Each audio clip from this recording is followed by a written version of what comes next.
안녕하십니까. 임대인학교TV 학교장 박완규입니다. 오늘은 관리편 7번째 시간 29강 정성을 다한 만큼 공실은 줄어든다. 제가 임대사업 이제 한 12년 차 하면서 지금도 가장 무서운 게 사실 공실입니다. 공실은 정말 답이 안 나와요. 어떻게 하면 공실을 없앨 수 있을까, 이런 이제 숱한 고민들을 가지고 이제 밤에 뒤척이기도 많이 했었는데, 우선은 공실이 제일 안 좋은 건 뭐냐면, 이게 사람을 이제 마음을 약하게 만듭니다. 뭐냐면, 제가 아무리 이제 보증금 높게 받고 월세는 좀 적게 받더라도 보증금 높게 받고 우량 임차인 이제 섭외하려고, 좀 확보를 하려고 많이들 이렇게 노력을 하는데, 공실이 생기면 어떤 마음이 드냐면, 그냥 조금 월세 좀 낮춰가지고 빨리 그냥 내보낼까? 내보낸다는 게 빨리 그냥 이제 임차를 줄까? 그런 생각을 하게 되면 악성 임차인을 끌어들일 수밖에 없어요.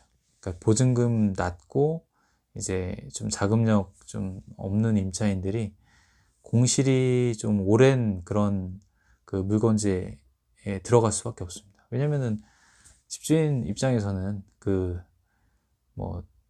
그냥 놀리는 것보다 그냥 좀 조금이라도 월세 받는 게 낫지, 이런 마음에 이제 그렇게 하는데, 그래서 공실은 그렇게 좀 사람 마음을 좀 약하게 만들기도 하고, 그리고 또 이제 물질적인 면에서도 공실이 생기면은 임대료가 안 들어오죠. 근데 이 임차 물건지가 이제 관리비가 매달 나가야 되는, 그 관리비가 또 많이 나가야 되는 오피스텔이나 이런 거는 진짜 답이 없어요. 그러면은 고스란히 돈 계속 내면서 공실은 계속 쌓여가고, 그렇게 되면은 거기다 대출까지 받았다 그러면 정말 이제 금전적으로 힘들어지죠. 버틸 수가 없을 정도로 공실은 굉장히 무서운 겁니다. 그래서 저는 이제 공실을 어떻게 하면 줄일 수 있을까 항상 고민을 이제 하는 편이고, 제가 27강에 경쟁력 말씀드렸는데, 공실하고 경쟁력도 좀 연관이 있어요. 어쨌든 공실이 생긴다는 거는 임차인의 선택을 못 받았다는 거고, 그 이유가 있을 겁니다. 그 이유를 찾아서 해소를 하지 않으면 공실이 지속될 수밖에 없죠. 그래서 공실은 의지인 것 같아요. 여기 제가 정성을 다하는 마음이라고 써놓긴 했는데, 의지죠. 사람의 의지. 사실 내가 원거리에 있는, 저는 이제 임차 물건은 좀 추천을 이제 안 해드리고, 그러니까 예를 들어서 내가 거주하는 집에서 30분 정도 이내에 있는 임대 물건이 가장 저는 좋다고 생각을 하거든요. 그런 얘기도 해서, 이게 저평가된 지역이 있는데 차로 왕복 한 1시간, 2시간 걸린다. 저는 하지 말라 그래요. 그런 거는. 아무리 거기 저평가돼서 돈 많이 벌 수 있을 것 같아도, 거리가 멀어지면 우선 마음이 좀 멀어지는 것도 있고, 그렇게 되면은 공실이 발생하면, 그거를 이제 원거리에 있는 거를 내가 왔다 갔다 하면서 수시로 이제 확인하고, 관심을 가져주기 하기가 쉽지가 않습니다. 그렇기 때문에 가까이에서 이제 이렇게 좀 돌봐줄 수 있는 그런 아파트가 제일 좋고요. 그래서 저는 이제 공실은 그렇게 자주 들여다보기도 하고 관심을 가져줘야 돼요. 우선은 공실이 1차적인 가장 문제점은 관심이 없어서 그럴 수 있습니다. 임대인 자체가, 집주인 자체가 그 집에 관심을 가져줘야 되는데, 바쁠 수도 있고 이렇게 신경 안 쓰다 보면, 임대인 집주인도 신경 안 쓰는 그런 집을 누가 신경을 써주겠어요? 중개사가 신경을 안 써주죠. 그렇게 중개사도 이제 다른 물건지 더 많을 텐데. 그렇기 때문에 1차적으로는 관심을 쏟을 수 있는 그런 이제 물건이 제일 좋아요. 너무 원거리 말고 이렇게 30분, 40분 정도, 1시간 안에 이제 갈 수 있는 그런, 최대한 그런 이제 물건지를 저는 추천을 많이 드립니다. 그래서 상담할 때도. 그렇기 때문에 정성을 다한다는 거는 그만큼 관심을 가질 수 있는 아파트. 정말 원거리라도 내가 매일같이 갈 수 있다 그러면은 모르겠지만, 사실 그게 쉽지는 않아요. 그렇게 사람이 또 멀리 있으면은 가기 귀찮아지고 이런 게 있기 때문에. 그래서 저는 우선은 공시를 걱정을 안 해본 게 꽤 된 것 같아요. 진짜. 네. 제가 12년, 그리고 한 5, 6년 차까지는 그래도 공시를 엄청 많이 신경 쓰고 했었는데, 그 이후에는 이게 공시를 이렇게 하면은 좀 많이 줄어들겠구나 노하우가 생기니까 그 다음부터는 공실에 대한 스트레스가 많이 없어졌어요. 첫 번째는 우선은 기본적으로는 청소만 우선 깔끔하게 해도 50%는 먹고 들어가는 거예요. 왜냐면 의외로 청소를 많이 안 해놓은 집들이 많아요, 생각보다. 그러니까 뭐 어느 정도 이렇게 해놓으면 뭐 들어오는 분이 어쨌든 청소할 거니까 뭐 이 정도는 괜찮겠지. 근데 그게 아니죠. 들어오는 분도 아무래도 이제 본인이 들어갈 집이기 때문에 깔끔한 상태를 먼저 보고 싶지, 뭐 지저분한 상태에서 내가 깨끗하게 깔끔하게 다 치워서 살아야겠다 이런 거보다는 아무래도 깔끔한 집을 먼저 이제 더 선호를 하게 돼 있죠. 그래서 청소는 뭐 청소 업체를 맡기지 않더라도 이제 본인이 하더라도 어느 정도 이제 제가 청소 도구도 지금 굉장히 많이 있어요. 그래서 뭐 도배 장판 다 끝나면 바로 이제 도구들 다 바꿔가지고 어느 정도 청소도 제가 다 하는데, 청소도 해보면 요령이 또 생깁니다, 그런 게. 그래서 청소는 기본적으로 좀 깔끔하게 해놔야 되고, 두 번째는 홍보 채널이라고 써 있는데, 제가 다가구 주택 임대할 때였어요. 다가구 주택은 뭐 이제 아파트처럼 이게 원활하게 뭐 이렇게 임대가 안 되다 보니까 이게 공인중개사한테만 이렇게 딱 의존하는 거예요. 그러면 그 공인중개사한테 왜 안 나가요? 이거 좀 해주세요. 계속 이렇게 얘기하기도 좀 뭐하고, 또 괜히 밉보였다가 내 거 중개 안 해주면 또 몇 달간 또 공실 발생할 텐데. 그래서 홍보 채널을 저는 이제 블로그를 개설해가지고 그렇게 해서 타개를 했습니다. 이것도 굉장히 고민을 많이 했죠. 이 중개사밖에 없을까? 정말 이거밖에 없는 걸까? 방법이 없을까? 계속 고민을 하다가 블로그를 이제 개설해서 블로그로 한번 해봤어요. 근데 이게 괜찮은 거예요. 블로그도 괜찮고, 피터팬이나 이런 정말 네이버의 대형 포털 그런 데다가 또 올려놓고 그렇게 해서 이제 공실을 줄이기도 하고. 그래서 공실이 그냥 중개사한테만 이렇게 의존해서는 해결이 잘 안 됩니다. 본인이 고민을 해봐야 돼.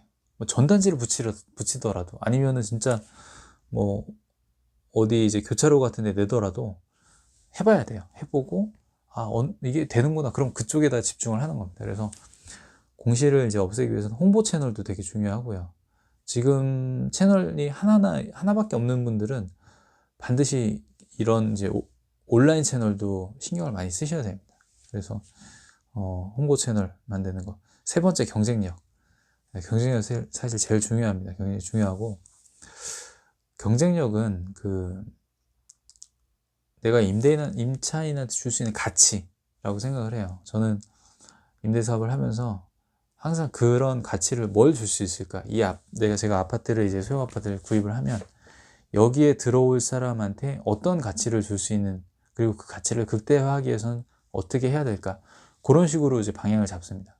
예를 들어서 내가 여기에 이제 임차인을 좀 젊은 층으로 드리고 싶다. 그럼 그 젊은 층이 봤을 때 자기가 이제 좀 편안함을 느끼고 좀 안락하게 쉴 수 있고, 뭐 그런 식으로 이제 인테리어를, 뭐 벽지도 그렇게 만들 수 있어요. 좀 벽지가 이제 편안한 느낌을 주는, 좀 젊은 층들이 좀 선호하는.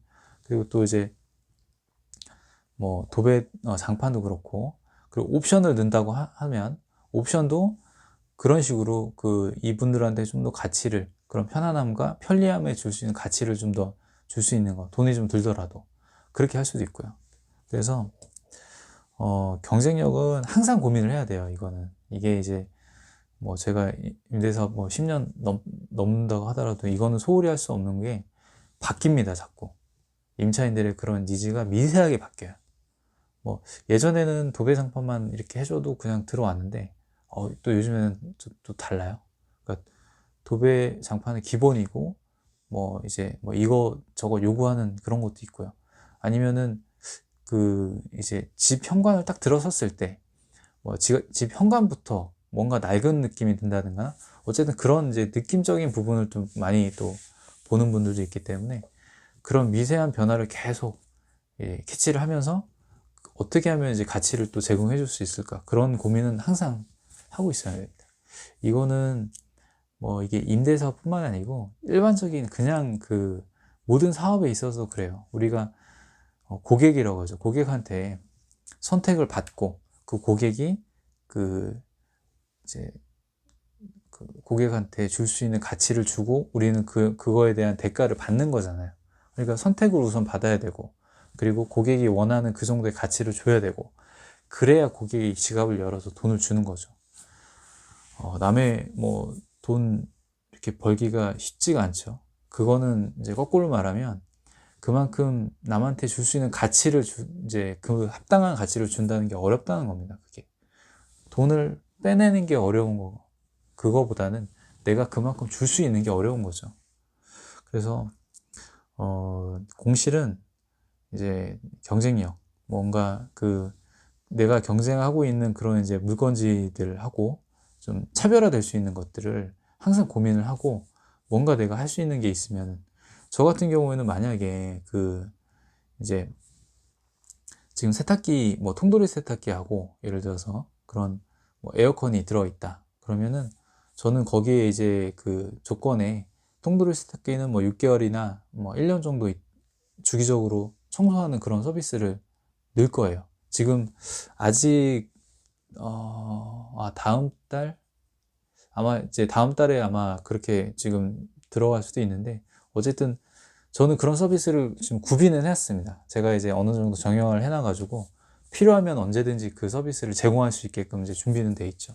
그래서 이런 그 이제 서비스를, 어떤 서비스를, 차별화된 서비스를 제공할 것인지 그거는 항상 고민을 하고 준비를 하고 있다가, 내가 진짜 이게 필요하다 그러면 그때 이제 바로 쓸 수 있게끔 고민을 하셔야 됩니다. 그래서 공실은 기본적으로는 임대인, 집주인이 이제 그 관심을 갖고, 그리고 항상 이런 어떤 가치를 제공할 것인가, 이 임차인한테 어떤 가치를 제공할 것인가, 그런 거를 생각을 하고 있으면 공실은 반드시 줄어듭니다. 저는 지금까지 그래서 공실 몇 년 동안 공실이 없었어요. 정말 이렇게 생각한 이후로는 공실이 없었어요. 공실이 생기면은 뭔가 문제가 있기 때문에 철저하게 파고 들어가지고 그게 왜 생기는지 원인을 파악해서 해결해 주면 되는 거예요. 그러면 공실이 이제 그 어느 정도 다 해결이 되기 때문에, 이건 되게 자신 있게 말씀드릴 수 있어요. 공실 너무 두려워하지 마시고 반드시 해결할 수 있습니다. 그리고 공실은 항상 문제가 있습니다. 그 문제를 해결해서 그 가치를 제공하면 없어질 수 있습니다. 오늘 관리편 7번째 시간에 이걸로 마치고 다음에 또 뵙겠습니다. 감사합니다.